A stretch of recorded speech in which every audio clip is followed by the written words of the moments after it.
Alors, mes chers amis, pour ce nouveau cours de Torah aujourd'hui, on est veille de Shabbat. Et c'est un Shabbat particulier pour moi parce que ce Shabbat euh, ouvre la semaine où il y aura la Haskara de ma grand-mère la semaine prochaine, mardi. Et ce Shabbat, donc, en tout cas, mon père et ses frères commencent à faire Kaddish demain soir. Et donc, je veux dédier ce cours ce soir comme les prochains jusqu'à son jour, la semaine prochaine. Leilou Nishmat, Mesauda, Tassora, Batester. Et ce soir, la Ascara de ma grand-mère, la semaine qui vient, et donc à partir de ce Shabbat, ça m'a inspiré les premiers mots de prière qu'a dit Yaakov Avinu. Au début de la paracha, il s'adresse à Dieu avant de rencontrer Esav et son ange. D'ailleurs, on en a parlé hier soir. Et Yaakov, il dit à Kadosh Baruch Hu, Katonti mikol hasadim ou mikol haemet. Ça, ces mots-là, c'est extraordinaire. Tous les ans, on les entend, on les répète à nouveau, mais tous les ans, on passe à côté. Katonti, je suis petit.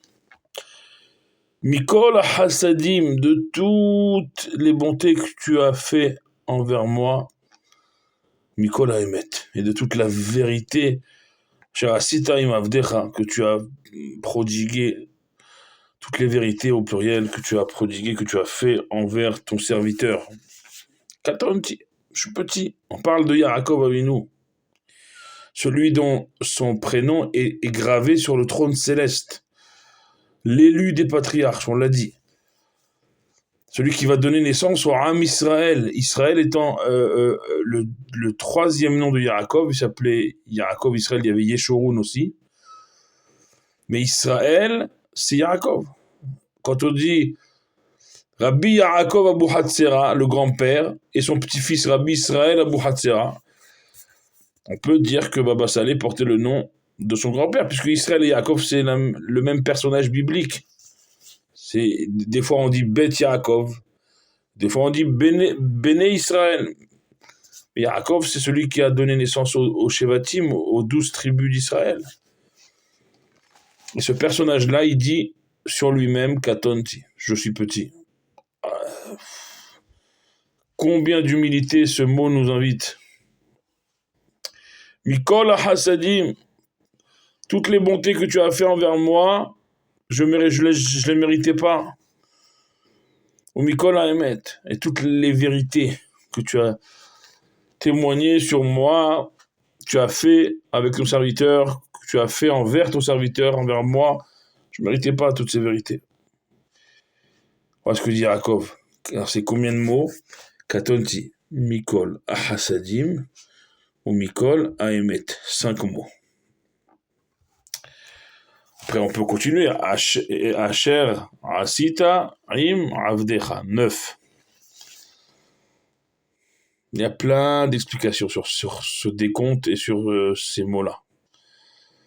Les 5 premiers mots,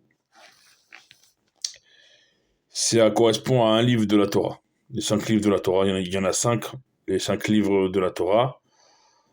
Katonti, c'est le livre de Bereshit, qui nous invite à la petitesse, à l'humilité, à la modestie, à être humble face à la création du monde dans le livre de Bereshit, la création de l'homme, toute la création finalement, 10 générations après le déluge, 10 générations après Avraham Avinu, le premier hébreu de l'histoire, avec sa femme Sarah Imenu, jusqu'à Yosef Hatzadik à la fin du livre de Bereshit, qui dira Pakod Ifkod Elokim Etrem. Dieu se souviendra de vous.